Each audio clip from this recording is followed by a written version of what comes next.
오늘 말씀은 사사기 8장 1절에서 17절까지 말씀입니다. 구약 374쪽에 나와 있습니다.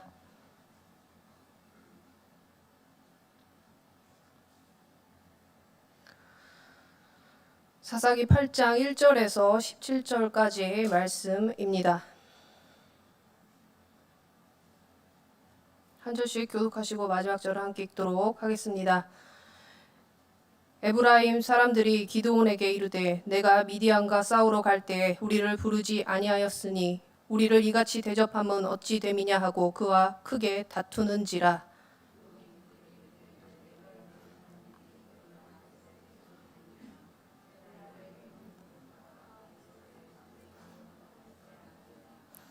하나님이 미디안의 방백 오렉과 스앱을 너희 손에 넘겨주셨으니 내가 한 일이 어찌 능히 너희가 한 것에 비교되겠느냐 하니라. 기돈이 이 말을 하매 그때에 그들의 노여움이 풀리니라.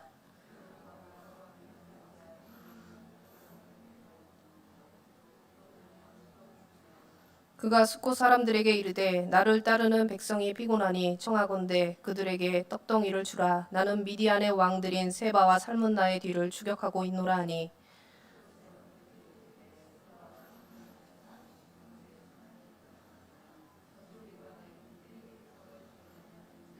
기드온이 이르되 그러면 여호와께서 세바와 살문나를 내 손에 넘겨주신 후에 내가 들가시와 찔레로 너희 살을 찢으리라 하고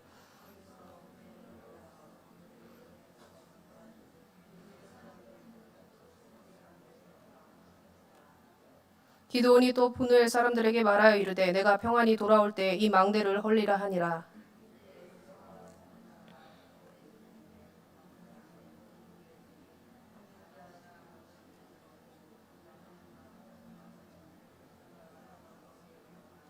적군이 안심하고 있는 중에 기드온이 노바와 욕부와 동쪽 장막에 거주하는 자의 길로 올라가서 그 적진을 치니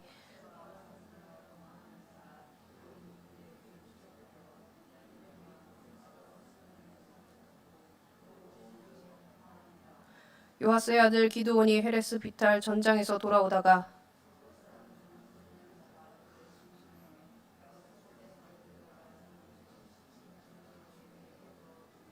기드온이 숫곳 사람들에게 이르러 말하되 너희가 전에 나를 희롱하여 이르기를 세바와 살문나의 손이 지금 내 손 안에 있다는 거냐 어찌 우리가 내 피곤한 사람들에게 떡을 주겠느냐 한 그 세바와 살문나를 보라 하고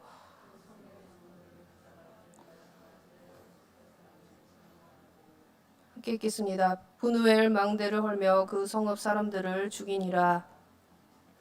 하나님 아버지, 오늘 말씀 가운데 우리가 깨달아야 할 부분들이 있다면 주님께서 우리의 마음을 조명하여 주셔서 깨닫는 은혜를 더하여 주시옵소서.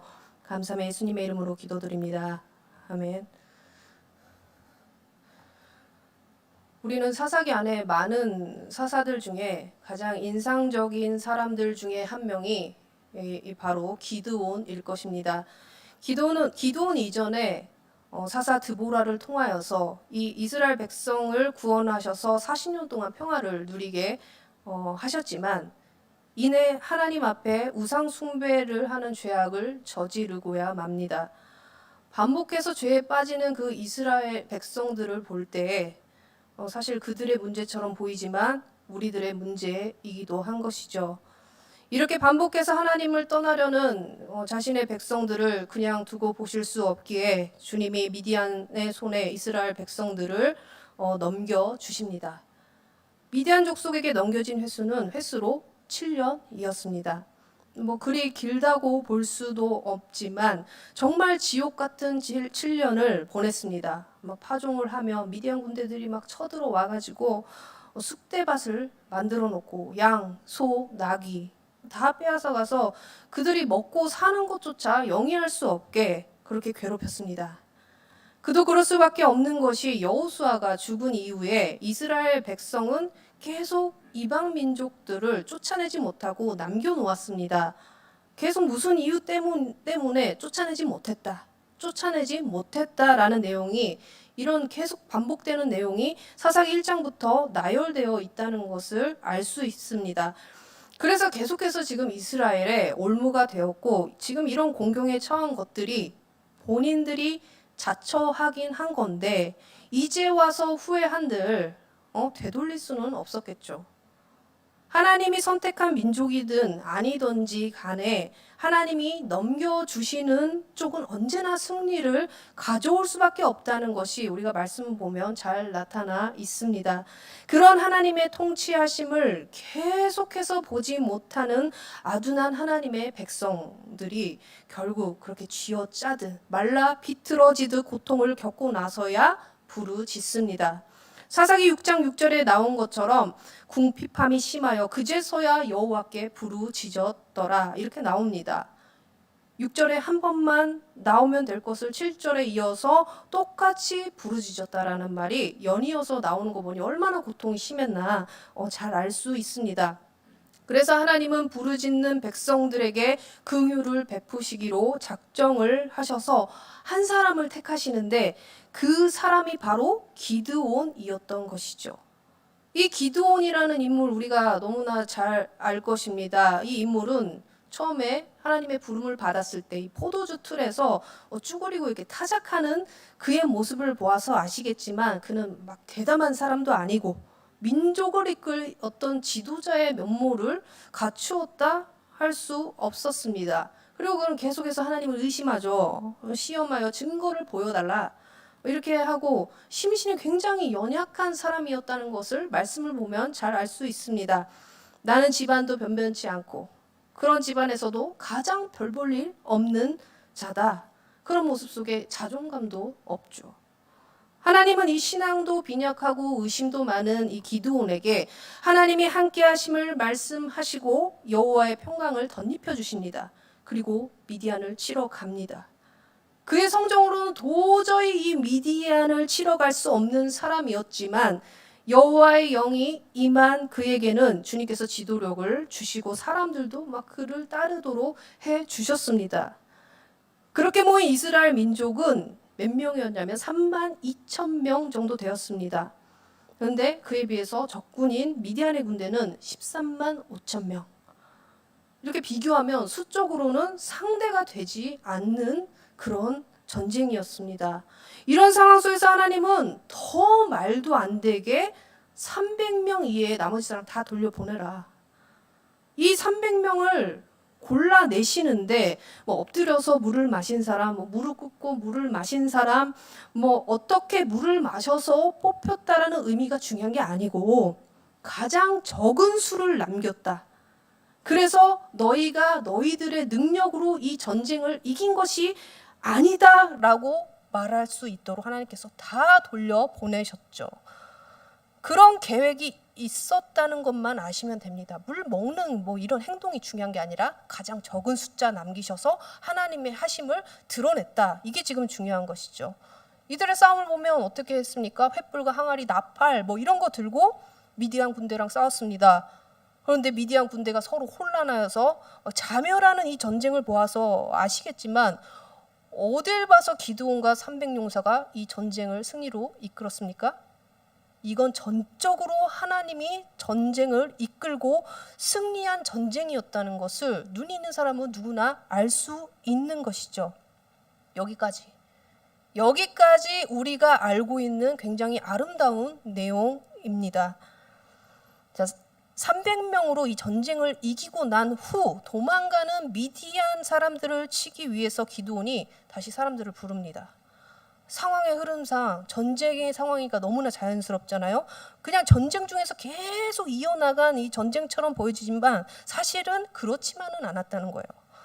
그리고 오늘 본문 전쟁 중에 일어난 상황들을 이렇게 그냥 나열한 것처럼 보이지만 이 세 부분을 클로즈업을 해서 들여다보면 이스라엘 백성들이 얼마나 마음이 변질이 되었는가, 얼마나 하나같이 마음이 어려운 그들이었는지 살펴볼 수 있는데 우리는 항상 이 부분을 좀 유심히 들여다보지 않았던 것 같습니다.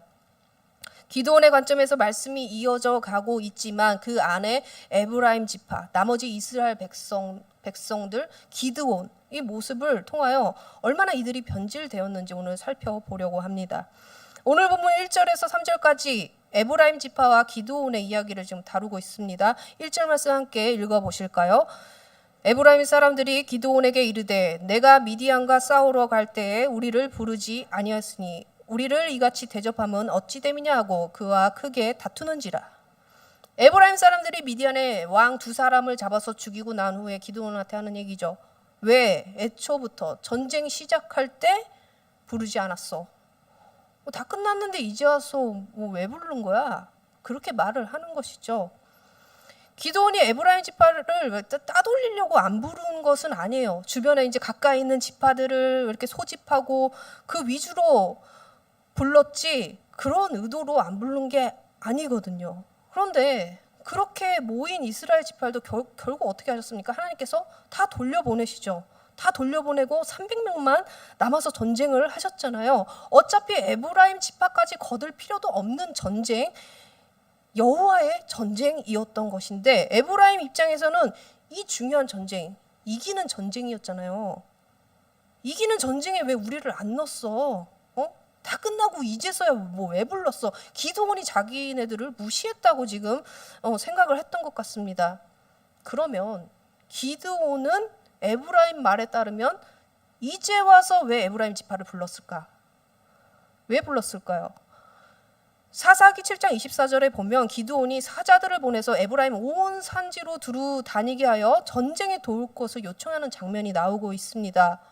이 전쟁은 분명히 하나님께서 하신 전쟁이어서 사람들을 이렇게 다 끌어들여서 하는 전쟁이 아니었다는 것을 알았음에도 기드온은 하나님이 계획하신 그 선한 의도를 지금 넘고 있습니다. 사람이 변질되는 길로 가는 그 첫 번째로 하나님의 의도를 넘어서는 자기 중심적인 생각 때문입니다.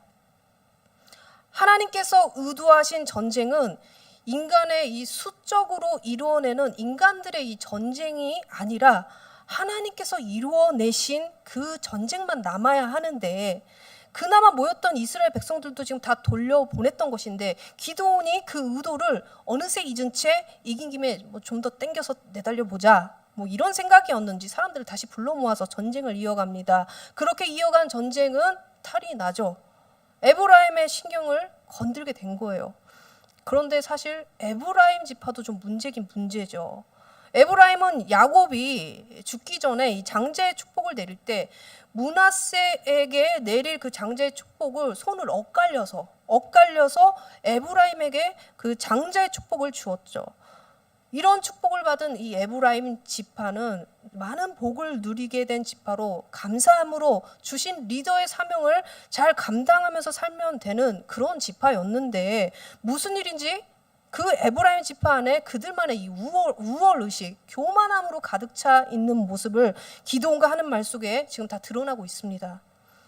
이스라엘 민족 전체가 지금 미디안의 그 압제 속에서 그 7년의 어려운 세월을 견뎠잖아요. 우리 모두 다 같이. 그 누구라도 미디안으로부터 해방되는 그 물꼬를 탁 트이게 한다면, 그런 역할을 해주었다면 응원과 지지, 그런 격려를 해줬어야 하는데 이들 태도는 왜 전쟁 처음부터 자신들을 부르지 않았고 그 영광을 누리지 못하게 했냐.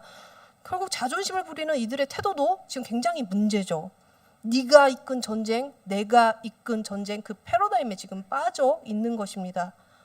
계속 반복해서 말씀드렸다시피 이 전쟁은 어떤 사람이 이끌어가는 전쟁이 아니고 여호와 하나님의 전쟁이었다는 것을 이들은 놓친 것이죠.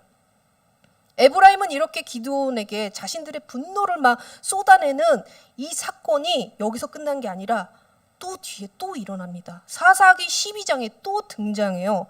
사사 입다에게도 기드온에게 퍼부었던 것처럼 똑같은 방식으로 왜 전쟁 때 자신을 부르지 않았냐고 분노를 막 쏟아내다가 기드온 때와는 다르게 호되게 당하는 장면이 나옵니다.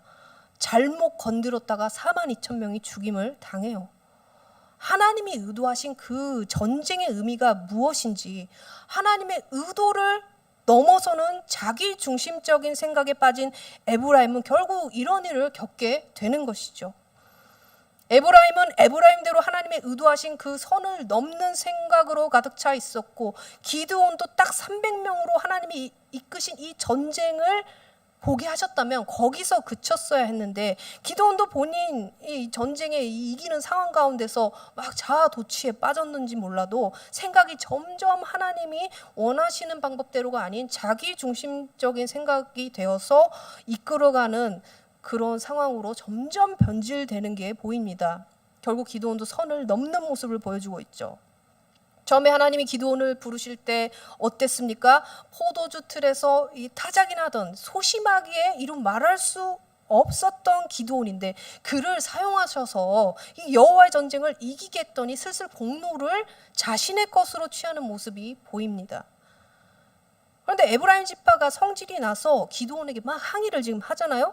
그 모습에 완전 저자세로 좋은 말로 평화롭게 이 사건을 봉합하는 것처럼 보이지만, 사실 이 사건은 이스라엘 지파의 균열을 예견하는 조짐을 드러내고 있습니다.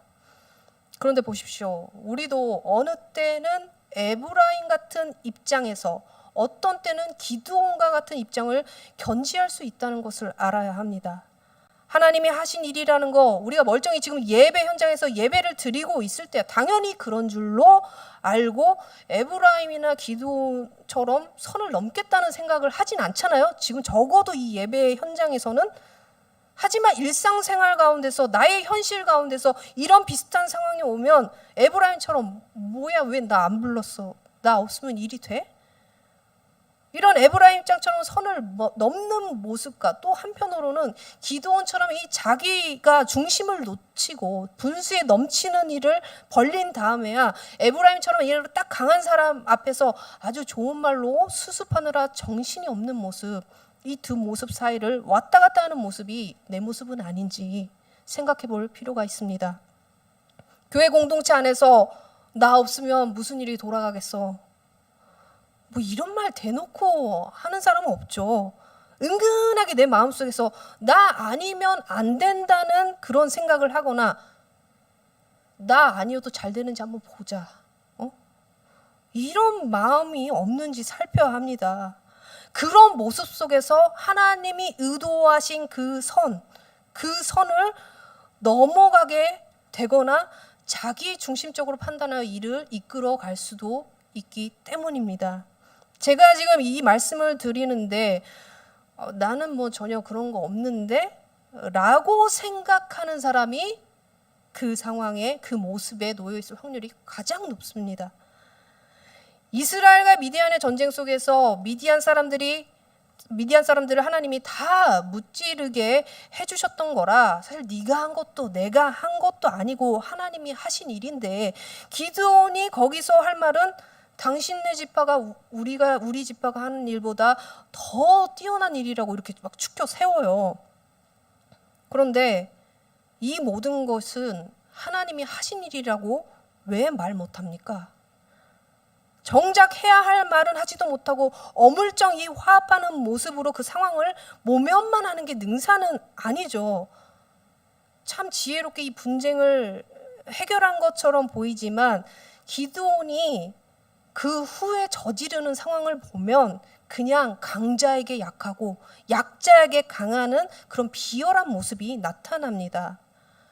1절부터 3절까지 에브라임과 해프닝이 끝나고 기드온은 어딘가로 달려갑니다. 4절 말씀 한번 같이 읽도록 하겠습니다. 기드온과 그와 함께한 자 300명이 요단강에 이르러 건너고 비록 피곤하나 추격하며, 이미 기드온은 여호와의 전쟁이 끝난 이후에 불필요한 전쟁을 자신의 힘으로 이끌어가고 있는 상황이었습니다. 하나님이 전적으로 밀어주시는 일에는 사실 우리가 그렇게 피곤할 일이 없습니다. 다들 경험해 보셔서 아시죠? 하나님이 주도하셔서 이끄시는 그 일, 물 흐르듯이 정말 순리대로 술술 풀려나갑니다. 그런데 자신의 힘으로 하면 피곤할 일이 너무나 많아져요. 아시다시피 13만 명의 미디안 군대를 횃불, 항아리, 나팔 이런 걸로 지금 이기는 게 말이 됩니까? 그런데 이 백성들이 300명으로 전혀 피곤할 일 없는 그 전쟁을 해서 이깁니다. 그 이후에 이제 내가 힘 보탤 일이 막 생기니까 매우 피곤해졌죠. 그런데 이건 뭐 멈출 수도 없게 되었어요. 미디안 도망자들을 추격하여 가게 된 곳이 지금 어디입니까? 숫곳이라는 그곳이었어요. 그곳에서 또 어떤 일이 일어나요. 기드온이 너무 지쳐있는 자신들에게 떡을 좀 달라 합니다. 5절 말씀 읽겠습니다. 그가 숫곳 사람들에게 이르되 나를 따르는 백성이 피곤하니 청하건대 그들에게 떡덩이를 주라. 나는 미디안의 왕들인 세바와 살문나의 뒤를 추격하고 있노라 하니, 숫곳에 지금 이스라엘 백성들이 살고 있었어요. 그런데 떡 좀 달라고 하면 같은 민족이니까 그리고 자기네들의 평생 골칫거리였던 그 미디안 그 왕들을 지금 추격한다 하잖아요. 당연히 협조될 줄로 생각을 했던 것이죠. 그런데 기드온이 원하는 반응이 지금 나오지 않습니다. 이 숫곳 사람들의 반응을 6절에서 보면 기드온한테 의아하다는 듯이 지금 물어요. 세바와 살문나를 니네가 잡아오고 말을 해야지, 지금 추격하고 있다는 것이 그들을 꼭 잡을 수 있다는 말은 아니잖아. 이런 지금 뉘앙스죠. 우리가 여기서 드는 의문은 같은 민족인데 배고프다고 하면 떡 좀 줄 수 있잖아요. 이렇게 지금 쉽게 생각할 수도 있겠지만 이 숫곳이라는 것이 어느 곳이냐면 미디안 백성들이 계속 이스라엘 백성을 이렇게 치러 올 때 드나드는 이 출입로였어요.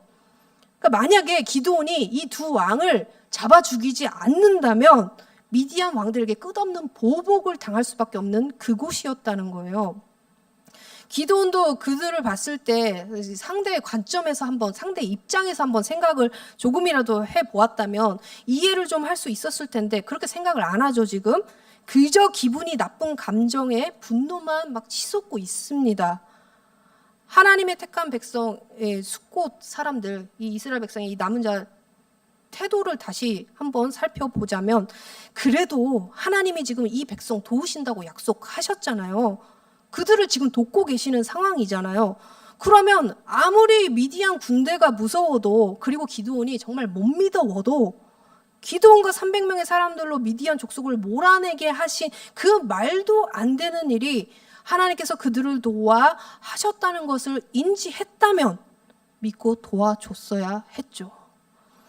그 숫곳에 남은 이스라엘 백성 또한 얼마나 지금 하나님을 잊고 살았는지, 예전에 하나님의 은혜를 잊고 살았던 그 시절의 그 초심을 얼마나 잃어버렸으면 그 큰일을 보고도 지금 믿지 못하고 여전히 미디안 군대를 두려워하고 있다는 것이죠.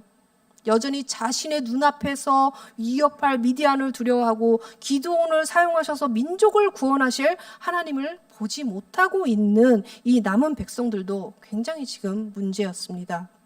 숫곳 사람들의 반응도 문제였지만 그 후에 기드온의 태도도 굉장히 이상해요. 7절 말씀 한번 읽어보도록 하겠습니다. 기드온이 이르되 그러면 여호와께서 세바와 살문나를 내 손에 넘겨주신 후에 내가 들가시와 찔레로 너희 살을 찢으리라 하고, 이렇게 말하고 떠나요. 브누엘이라는 곳에 가서 숫곳에서 같이 도움을 요청을 했지만 그들에게 또 돌아온 반응이 숫곳 사람들과 지금 똑같았어요. 9절에 그 브누엘 사람들에게 하는 말 또한 숫곳에서처럼 살벌하게 지금 기드온이 얘기를 합니다. 내가 평안히 돌아올 때 이 망대를 헐어버릴 것이다. 지금 기드온이 이 두 지역에 복수를 다짐하고 지금 떠나요. 사람이 변질되는 이 두 번째 요인은 초심을 잃어버리고 감정에 치우치기 때문입니다. 분명히 기드온 처음에 하나님은 부름받았을 때 자기의 그런 연약하고 초라한 모습, 무엇 하나 하나님이 이 택하신 민족을 이끌어갈 만한 자질이 자신 안에서 발견되지 못했다는 거, 없다는 거 스스로가 너무나 잘 알았을 거예요. 그래서 하나님이 함께 하시지 않는다면 나는 아무것도 아니야, 정말 아무것도 아닌 자구나, 누구보다도 잘 알고 그 전쟁에 순종하여 나아갔을 것입니다. 그 전쟁, 그야말로 기드온이 해낸 게 아니라 하나님이 사람도 붙여주시고 적군도 막 스스로 막 자중질환이 일어나가지고 자기네들끼리 막 찔러 죽였잖아요. 하나님이 승리하게 해주셔서 그 모든 일이 가능했다는 거 분명히 알고 그 전쟁에 임했을 테지만 승리한 이후로 기드온은 정말 자기가 큰 용사라도 된 것 마냥 이 전쟁을 주도해 나가고자 했던 그의 교만함으로 인해 선을 이미 넘은 상태에서 더 시너지를 내게 한 것은 초심을 잃어버리고 감정에 치우친 그의 생각 때문이었습니다. 지파 중에도 별 볼 일 없다고 말했던 그가 이제는 니네가 감히 나를 무시해?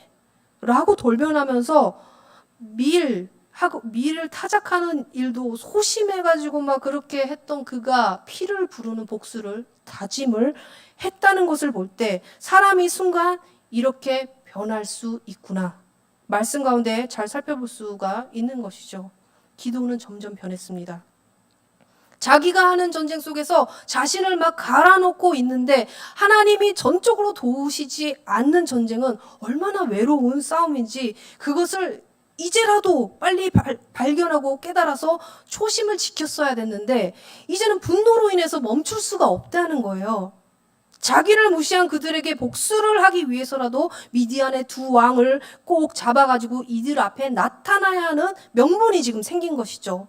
그들을 잡으러 가지 않을 수 없는 지경에 지금 빠진 거예요. 분노의 감정에 사로잡힌 기도는 그렇게 막 질주를 합니다. 보여주겠어. 그들에게 보여주겠어. 니들이 무시할 만한 내가 아니라는 것을 꼭 보여주고야 말겠어. 사람이 초심을 잃지 않는다는 것이 정말 쉽지가 않습니다. 저만 봐도 그런 것 같아요. 주님을 향한 그 처음에 그 사랑, 그 열정에 대해서 초심을 잃지 않아야 하는 것은 뭐 말할 것도 사실 없지만 진짜 자격도 안 되고 그런 자를 건져내셔가지고 이 자리에 세워주셨다는 거 가끔 잃어버릴 때가 있습니다.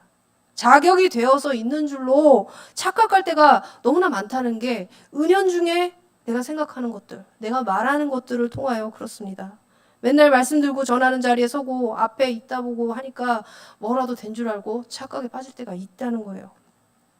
우리 애가 자꾸 초심을 잃어버리게 될 때 그 예전에 우리에게는 그 포도주 틀에서 쭈그리고 그 타작하던 그때가 우리에게 다 있잖아요. 그렇게 초라하던 그 시절이 있잖아요. 그때를 우리가 되돌아보아야 합니다. 나에겐 자격이 하나도 없다 못해 진짜 죽어도 시원찮을 인생에 찾아오신 그 하나님에 대해서 우리가 다시 생각해 봐야 한다는 거예요. 그때 그 공경에서, 그 죄악에서, 그 잘못된 삶의 방식에서 나를 건지시고 도와주시지 않았다면 지금의 나는 없었을 것이라는 것에 대해서 돌아보고 또 돌아보아야 합니다. 그러면 지금 나는 너무나 교만해져 있구나. 그거 발견하게 돼요. 내 이름이 드러나길 원하고 내가 했다 소리 듣는 걸 자랑하고 싶어하는 나의 모습은 없는지, 어느 누군가를 답답하게 여기는 모습 속에서 내가 그만큼 큰 자라고 여기는 것은 아닐까 생각해 봐야 합니다. 대놓고 그렇진 않겠죠. 우리가 그래도 겸손한 척하면서 얼마나 마음속에 그 스물스물한 그 교만함이 올라옵니까? 매일 교만의 싹을 잘 관리하지 못하면 에브라임 지파, 기드온과 이스라엘 사람들의 이야기는 남의 얘기가 아니고 다 나의 얘기가 될 수 있다는 거예요. 기드온은 결국 분노의 감정을 컨트롤하지 못하고 자기 민족을 죽이는 자로 변해가고 있습니다. 10절부터 12절 내용을 보면 미디안의 두 왕을 결국에는 기드온이 사로잡아요. 정말 놀라운 일이 일어났죠. 적진을 막 치고 도망가는 두 왕을 잡아가지고 결국 숫곳으로 그들을 끌고 갑니다. 15절 말씀 함께 읽겠습니다. 기드온이 숫곳 사람들에게 이르러 말하되 너희가 전에 나를 희롱하여 이르기를 세바와 살문나의 손이 지금 내 손 안에 있다는 거냐? 어찌 우리가 내 피곤한 사람들에게 떡을 주겠느냐 한 그 세바와 살문나를 보라 하고. 봐라, 지금 내 손에 누가 있나 봐라. 봐.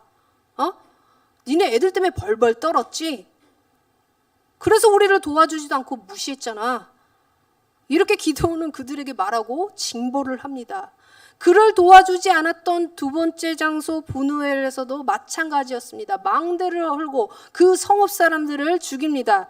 들가시와 찔레로 너희 살을 찢는다 했다는 말씀을 아까 읽었잖아요. 적당히 죽이겠다는 얘기가 아니에요. 으깨서 죽이겠다는 얘기예요.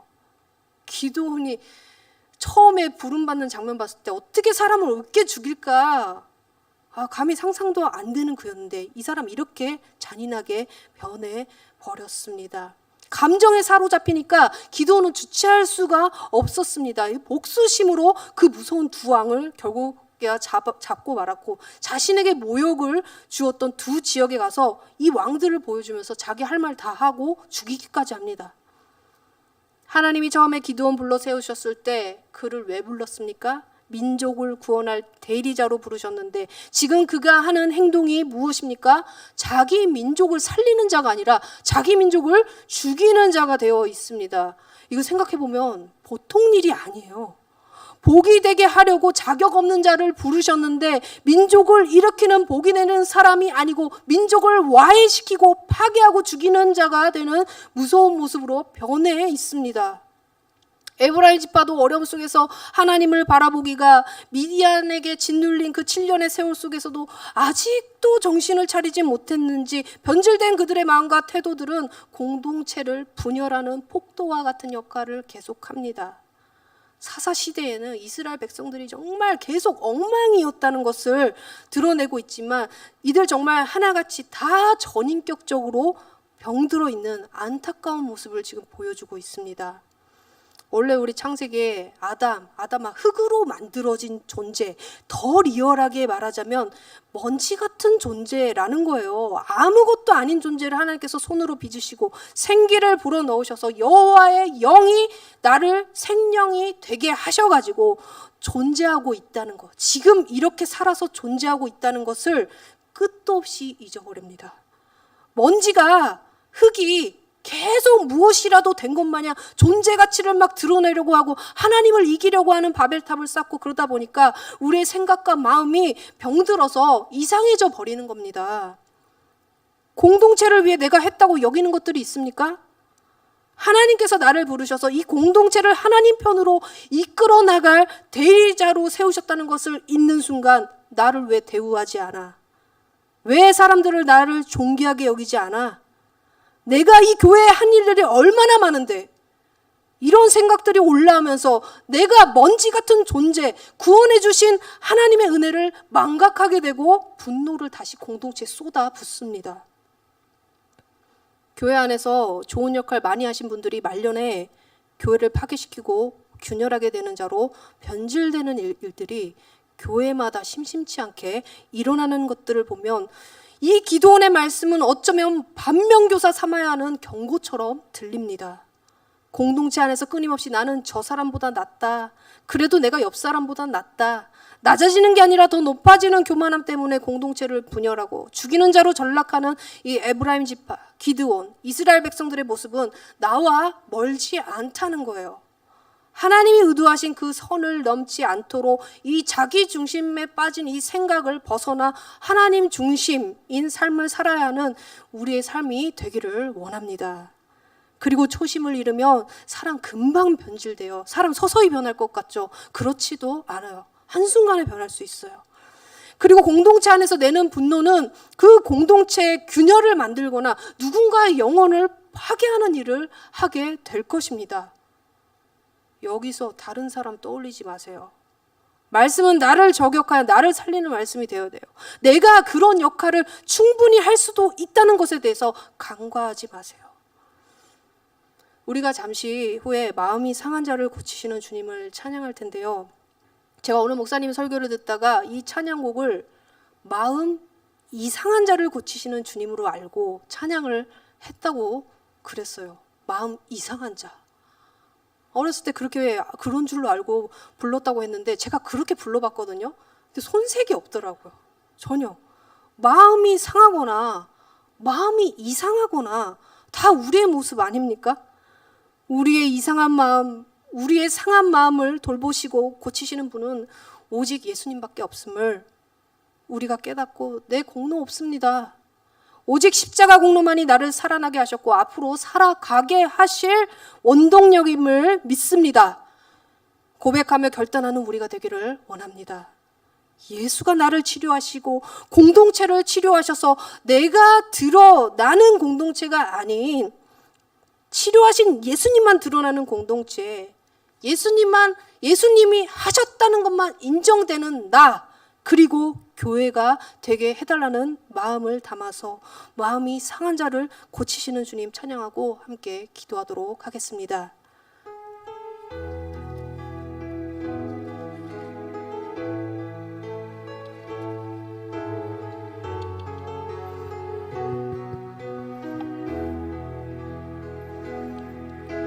마음이 상한 자를 고치시는 주님, 하늘의 아버지 날 주관하소서.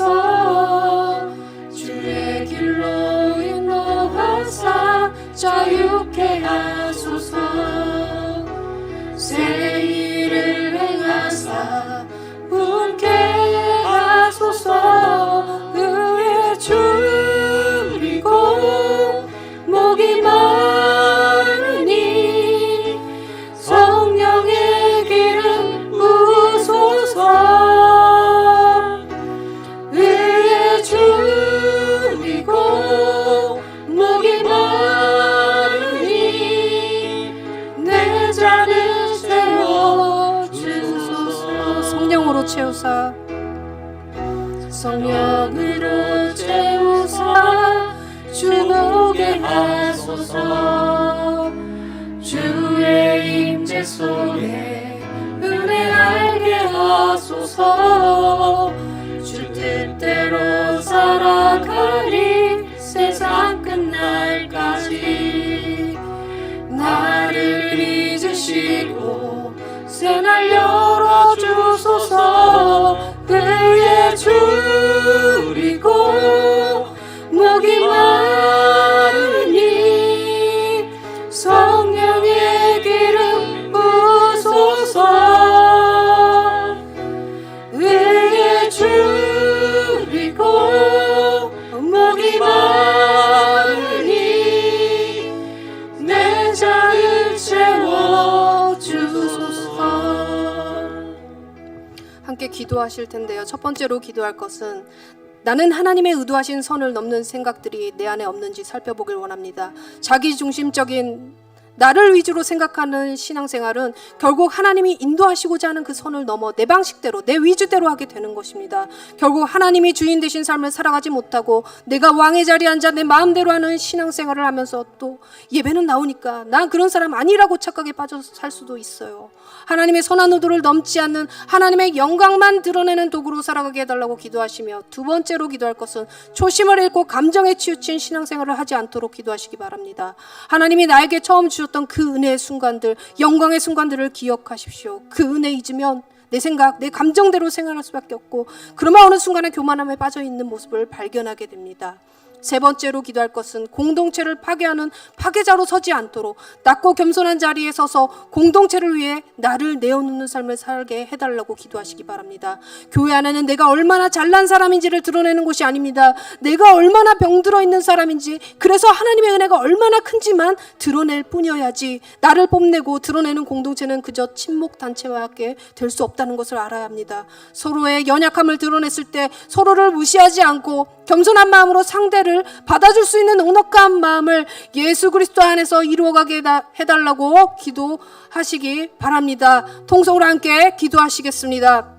하나님 아버지, 나는 정말 하나님의 의도하신 그 선을 넘지 않는 자인지 우리가 돌아보기를 원합니다.